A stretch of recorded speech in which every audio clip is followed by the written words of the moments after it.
All right. Week 9 is in the books for the league, so to speak. Not for the Patriots, which is great. Hopefully they lose. But anyways, any given Sunday, how are you? Got a beer in hand. Well, So a little bit different this week. I think this is probably the first week that we don't have any games in limbo or anything, but which makes sense. We have the Patriots and the Jets. So if not a you're lot of guys playing. if you're relying on any of those guys for fantasy relevance, you're probably not in a good spot anyways. But first, I just wanted to start off the show by saying we got, Veterans Day coming up, and I know that we have Bob and Lance. They're two veterans that I know of that are in the league, and I'm not sure if anybody else is, but, just want to do them a solid, tell them how much I appreciate them, what they do for us, and they, the things that they sacrifice to allow us to play this stupid game of fantasy.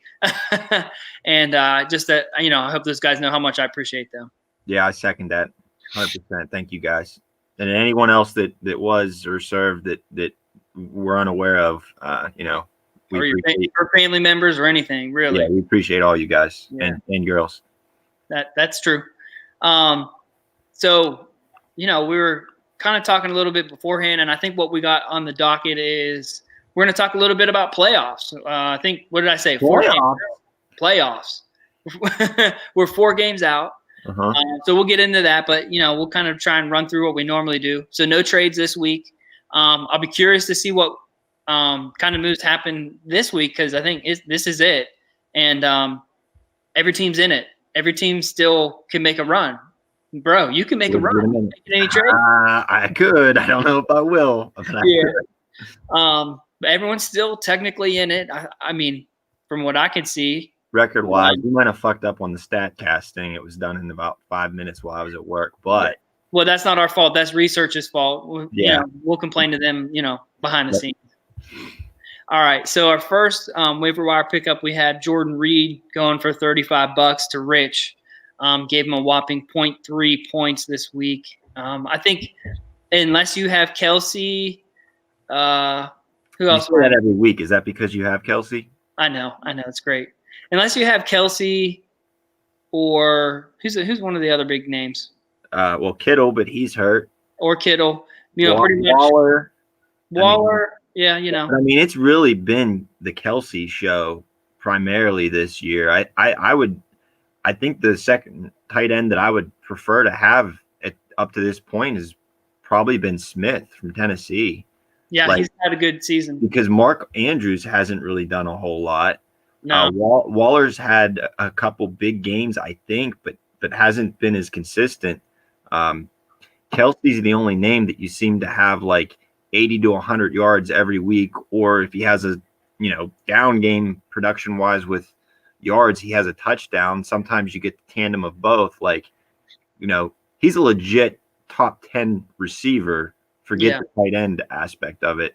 So this year, when it looked like there were going to be a handful of like really good tight ends, you're really fighting for somebody. Yeah, and so I mean, it's just pretty much touchdown dependent. In all honesty, even some guys, who get a lot of targets, they're getting like 3-yard targets, so it's it doesn't add up to much.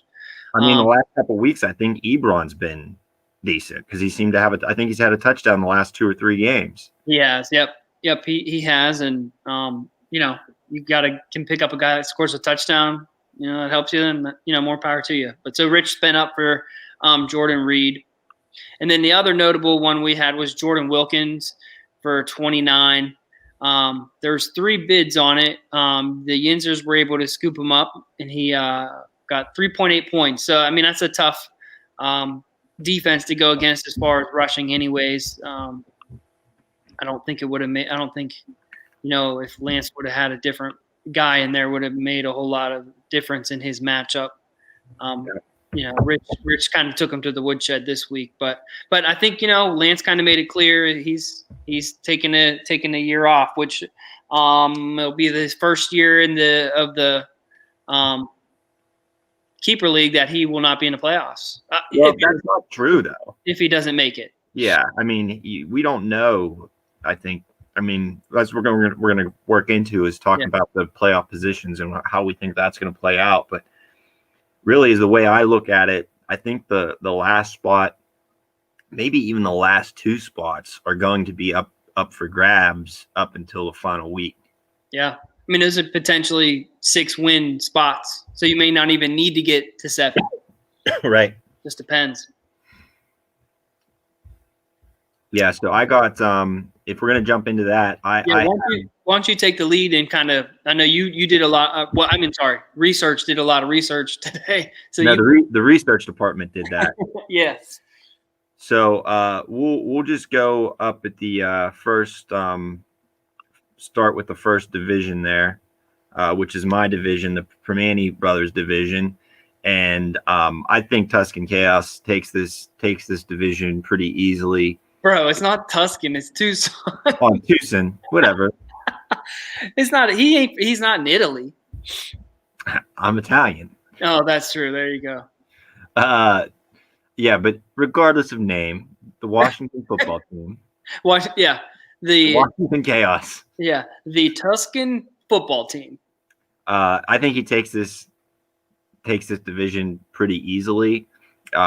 The Flatliners and myself still have an outside shot at making the playoffs, but he's a guy that I have potentially,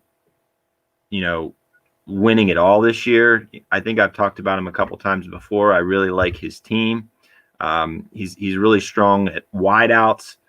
He could probably use a little bit more depth at running back, but with the way some of his wideouts have been playing this year, he's gonna give himself a chance in any game. Talking a little bit about H-Town, I think down the stretch having Thomas back may give him the ability to potentially win a couple games with that Breeze Thomas connection. If Thomas has a couple big games and Drew's obviously the one getting him the ball, that could potentially be a lot of points right there that he might not need some of the guys on the rest of the team. Honestly, I think he's really going to regret making that trade for Adam Thielen. I know that he's getting Michael Thomas back. He was trying to weather that storm, but Justin Jefferson's taken over that number one spot, in my opinion. Yeah. And, I really think Christian Kirk has been really good for him. And I just think, he probably wasn't really relying on him. And Curtis Samuel, too. I mean, he's been running the ball. So I think he's really going to regret that trade coming into this stretch here. He's pretty thin at running back, and Kerryon Johnson really hasn't done a whole lot. DeAndre Swift, I think, has taken that, and they're still feeding Peterson the ball somewhat too. So that's 3 backs in that backfield. Man, I'm glad Steve-O made that trade. It's starting to look like it may have been a bad trade for him just in retrospect, now that he has Thomas back, and with the league being as wide open as it is, maybe he should have, stood pat. Yeah. I think to be fair with Thielen, though, is I don't think you're going to consistently see the weeks like he's had, because even if Jefferson is the guy, right now Dalvin's just been doing everything that Minnesota's not really had to pass. Yeah. So I think he only got 3.8 points this week. He's a better receiver than that. But I think you know what, though, not to interrupt you, but I think Diggs, I think he was known, but I think he was underrated. I think he's helping Allen out a lot. He's good in Buffalo. I don't think anyone thought he was going to have a good season over in Buffalo. And I think Adam Thielen's suffering, and Justin Jefferson, he's a cool story, but he's no Diggs.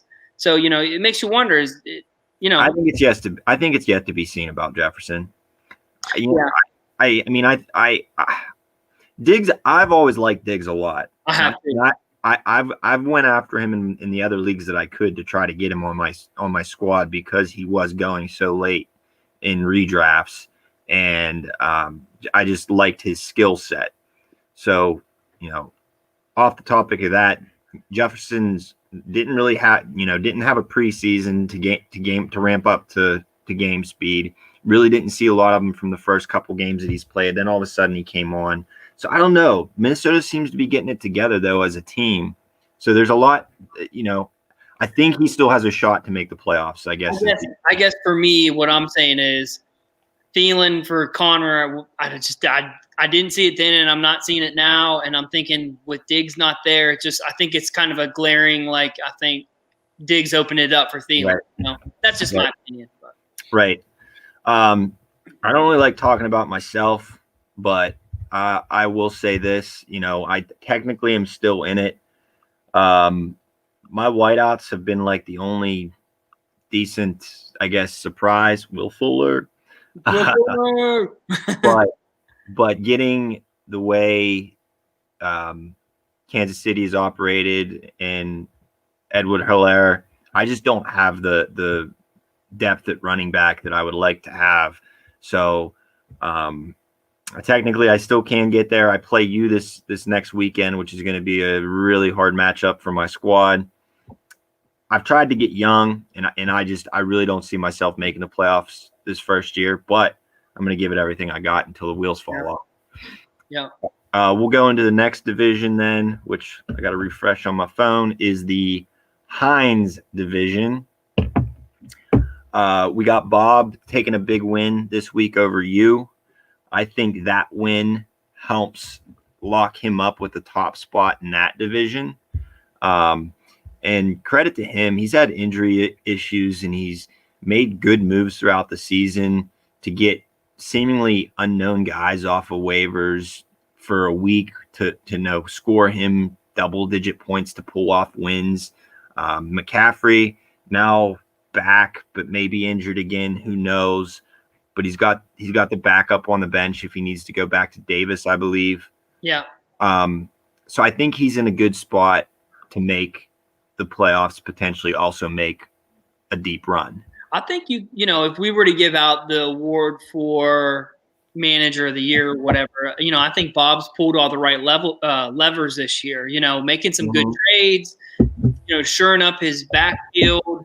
I think maybe he's a little thin at receiver. I think he's going to always have a lot of decisions to make as far as who to play. Yeah, I agree with that. He didn't. I don't think he played Amari Cooper last week. I could be wrong, or maybe he did, and I can't remember. But so you're always going to worry about that. AJ Brown's automatic. Marvin Jones, I don't really know how well he's played this year, but he's not automatic for me.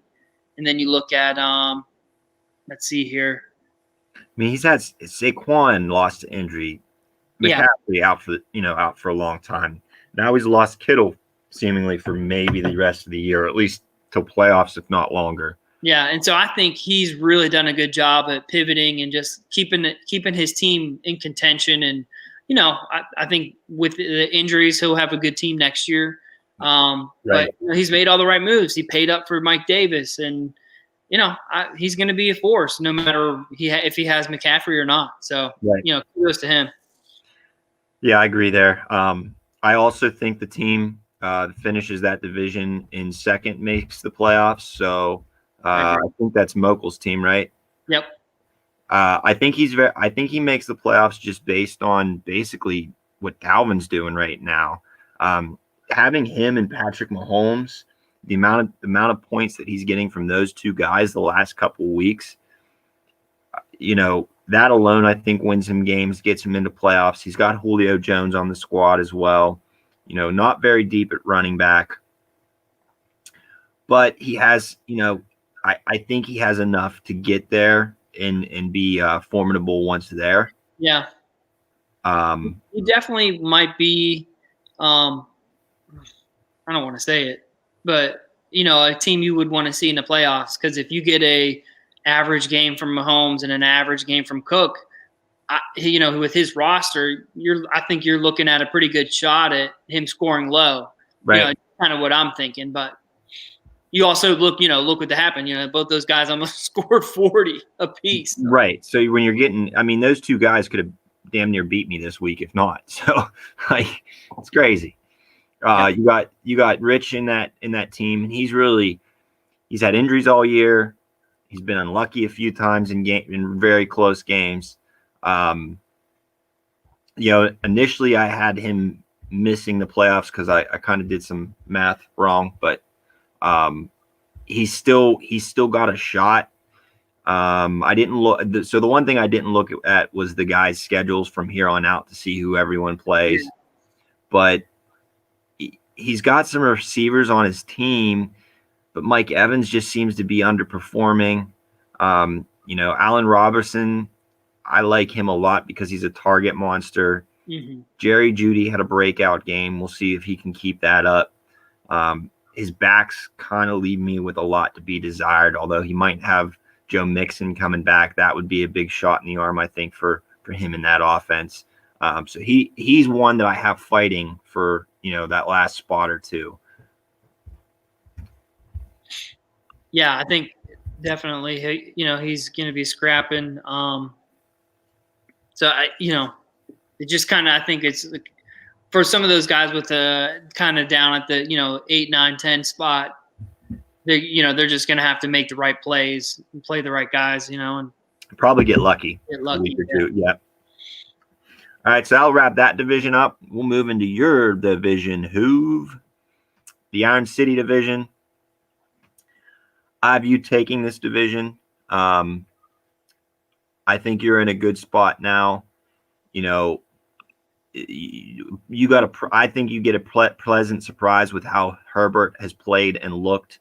I think you probably have a keeper at quarterback moving forward. You had Derrick Henry this week that didn't play well. So, if he not that he didn't play well, he didn't have 2 touchdowns and 140 yards. So he didn't have a Derrick Henry type week. Yeah. Your receiving core I have up there, I think, with the Chaos as probably the best in our league, or at least one of my favorite. You got some decisions to make, I think, in your flex most weeks. But other than that, I think you got a really strong, pretty deep team. So I think you have the opportunity to make a pretty decent run at it this year. Secondly, over there, we have New Day. And he seems to be getting one of his young guys to step up every week. And I like this team for some of the young guys that he has on the squad, because I think he has some potential in the future, not just this year.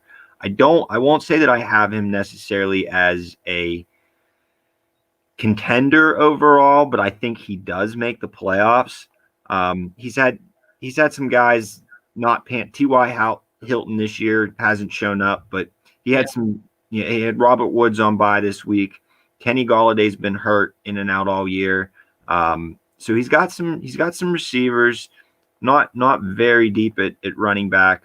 Kenyon Drake get hurt. If he's healthy to go with maybe Zach Moss, I think he's good enough to make the playoffs. Yeah, he's got an interesting roster. I think it's more interesting for next year and kind of to see what pans out throughout the rest of the season. I mean, he may have some real hard choices of who to keep, what young guys, but I think he's got an interesting roster. And you figure he's 4-4 now. Or did he lose? Yeah, he lost this week. So, 2 wins might be good enough. So, yeah. Half-Baked, last team in there. He was a new guy also as myself. I haven't heard whether Chubb is healthy or not coming back in this upcoming week. If he is, that's a huge shot for him to potentially try to make his run into the playoffs. He's made a lot of moves, really tried to make this team what he wanted. He's another guy, he's got Robinson, running back for Jacksonville, that I'm still not sold on him long term, but man, he's been consistent this year. So yeah. That's a pretty good RB2 if you have Nick Chubb healthy. He's got a solid tight end in Darren Waller. He also has Jonnu Smith, so he could potentially go with a 2 tight end set and have a tight end in his flex. His receivers don't really scare me, but he does have some depth there that he can make some decisions every week. He's kind of got to start the right one though. Yeah. But yeah, he's definitely in the thick of it with some other guys. Yeah, I'd agree. All right. One more division, which is the Yangling division. Mm-hmm. And so this one I have, and I think it's happening this week. I think Uncle Rico and Tim will both be tied at 5-4. You know, it'd be cool is if they play each other next week. I gotta look and see. Go ahead. Well, yeah, if you want to look that up. So I have Uncle Rico taking this division overall, and even if he doesn't take the division, I believe he makes the playoffs. And his team at this point would probably be my pick to win it all. Um, he's had, with Lamar Jackson and Zeke not really playing that well, he's still one of the most dangerous teams that we have. He's Devontae Adams has come back and just killed it. He's got Alvin Kamara, Tyreek Hill, Chris Goodwin. Like he's really loaded. He's also got Miles Sanders on his bench. Myles Gaskin on IR. So he's just really deep at pretty much everywhere. So I think there's a lot there. I think the only thing that I'm concerned about if I'm him really is Lamar Jackson. I still think he always carries fantasy weight because of his running ability. Yeah. But if he runs into a team, Lamar runs into an NFL team at the wrong time for Uncle Rico, that where he has a game like he does at the Steelers or, really can't get it going, that could be a big hit for him. Yeah. So I looked at their schedules. And so, I mean, not that there's this huge importance of winning a division other than to say you won.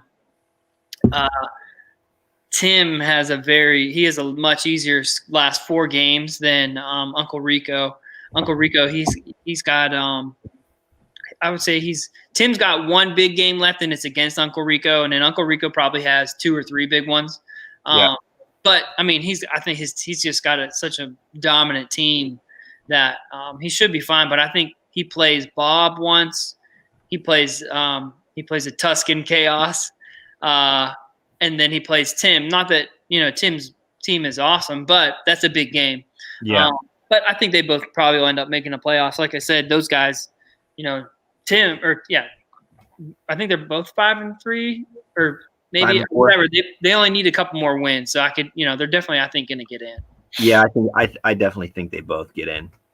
So then we got last one in that is Western PA. Mm-hmm. He's like a couple other teams where I see some potential young talent on there. I think he's kind of in a boat like I am where it's a struggle for him to make the playoffs. But having Antonio Gibson on that squad, you have Jordan Wilkins on that squad. So you have some guys that you don't really know what you're going to get yet. Chris Carson got hurt. That didn't help him. Michael Gallup on the squad, who I really like, but has unfortunately just been a side effect of Dallas this year and everything that's happened there.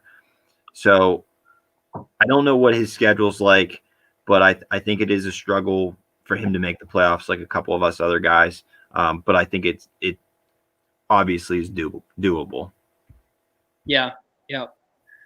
I would say that you had one heck of a breakdown of the divisions. Did a great job. I tried. You're getting 30% effort. You're doing your company a big service by researching on. Yeah, they don't. Yeah, you got to take breaks, mental breaks. Mm-hmm. So, unfortunately, we didn't have anybody hop on. I know Bob said about Steve-O maybe getting on yesterday, but we just had some things come up, so we weren't able to jump on. But I was actually kind of worked out. I was wanting to talk a little bit about the playoff outlook, which I really don't think we can delve into and really, get down to the nitty gritty because everyone's still in it technically, Mm-hmm. and I don't think it's like a technically, but he has to win, so many games or whatever. I think it's all possible. It's definitely doable. So yeah, I think after this week we'll have a couple teams that won't be definitely eliminated, but we'll also have a couple teams that it's grim. Like they Yeah. would need a lot of scenarios, Yeah. myself included. No, you're definitely right. But yeah, I don't know. We said it last week. We thought maybe we would see some clarity, but I don't feel as though we really have gotten any more. So it'd be interesting for sure. I agree. So let's shift gears a little bit. Last couple minutes, talk about a couple things that we saw happen in the NFL this week. We'd like to get some feedback from you guys on your thoughts. The first one was a big game for Miami and Arizona, and I kind of downplayed Tua's win last week. This week, I feel a little bit different. I think he had a really strong showing playing Arizona, and Miami picked up a big win. And all of a sudden, they kind of look like they know what they're doing in Miami by taking Fitzmagic out and saying, "Let's hand over the reins at 3-3 to Tua." What are your thoughts, Huve? Yeah. I mean, I didn't catch any of the game. I just kept watching the scoreboard, and I'm like, what in the world is going on in that game? But a good friend of mine that I work with, he's a Dolphins fan, and he said, Tua was great. He had some great runs. He was throwing the ball, pressing the ball down the field.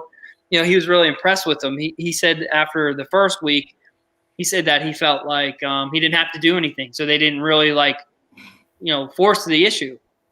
Yeah, and I actually saw something on Tua after that win against the Rams. Like it was him on the sideline, kind of being like upset about the game overall. And one of his offensive linemen came over to him and said, "What are you upset about? It's your first win in the NFL. It's a big win. Like, don't be upset. Soak that shit in, you know." Yeah. So it shows you what kind of competitor he is, at least in my mind, that he didn't think that he did enough in the game, and they still won. So that kind of makes me like him even a little bit more. And I'm like you, who I did catch bits and pieces of the game, but you see his stat line. I think he was like 20 of 25 or 21 of 26, something in there. So he was completing a lot of passes, whether they're short, long, medium, it doesn't matter. He's completing a lot of passes. He's consistent, reliable, not turning the ball over, gives you a shot to win. And they beat a good team. It's not like, they beat the Jets.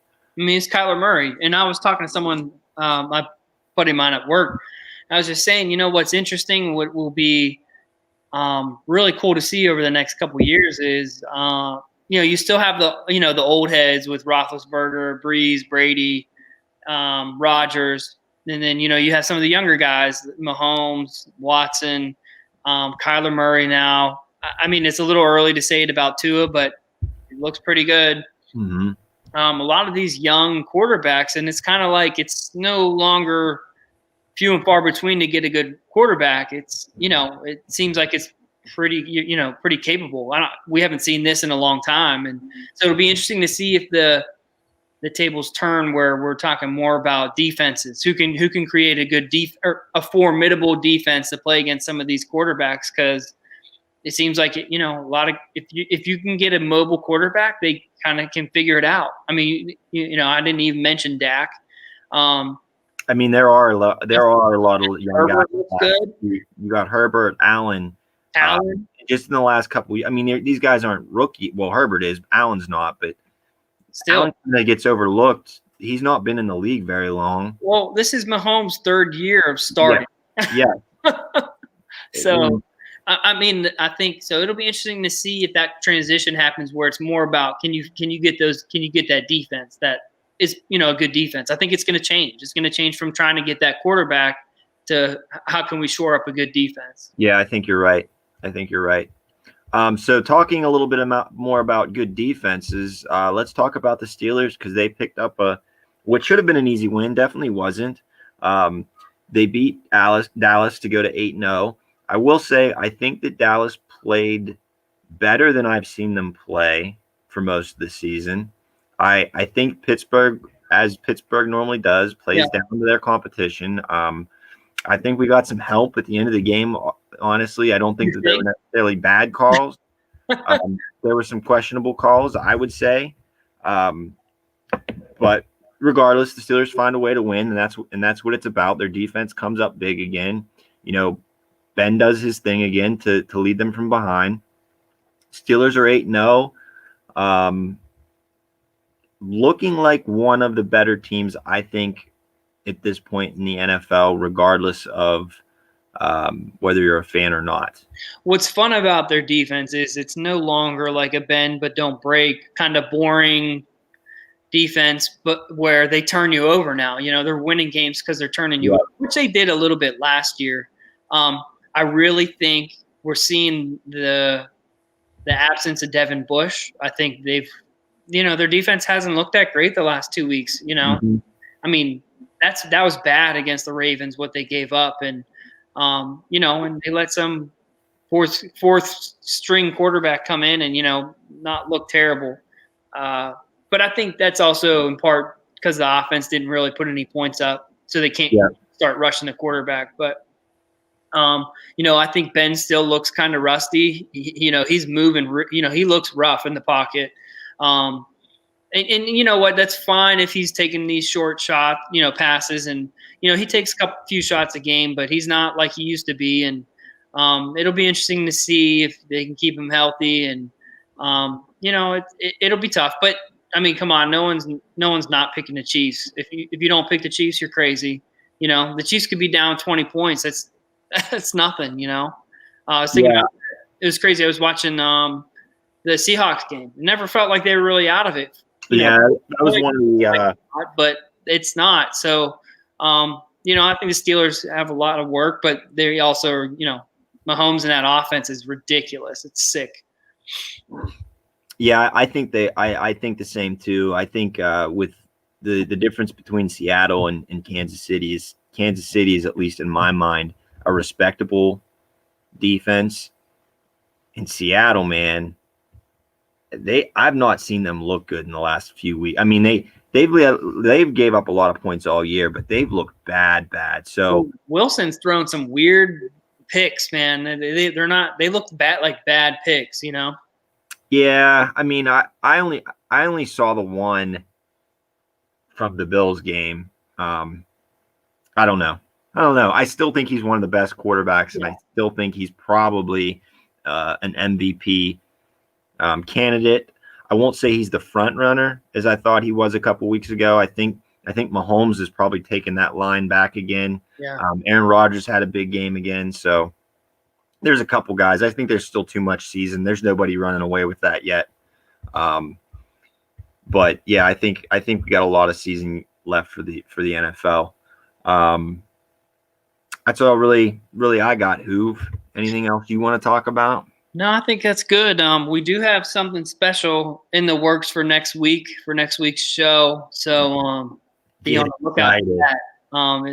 It'll be very interesting to say the least. It'll be Sunday night. Definitely, sure. It'll definitely be Sunday night for sure. It'll definitely be Sunday night. So if you can attend, probably should. You probably should. Oh. Anyways, well, as always, throw your comments in the chat. Lance, Dallas sucks. I hope you enjoyed that loss. I just like, my parting things as I go. Again, by the way. But let us know what you like, what you didn't like. Whitus, you seem to be kind of creative. If you got any thoughts of something that we can prep, I think Matt and I will be able to work a little bit this week coming up on, doing some more prep for the show. So if you got any cool ideas or if you want to jump in, please feel free. I mean, for anybody, jump in and next week, we'll definitely be going at halftime. And, we'll see you guys next week. Peace. Later.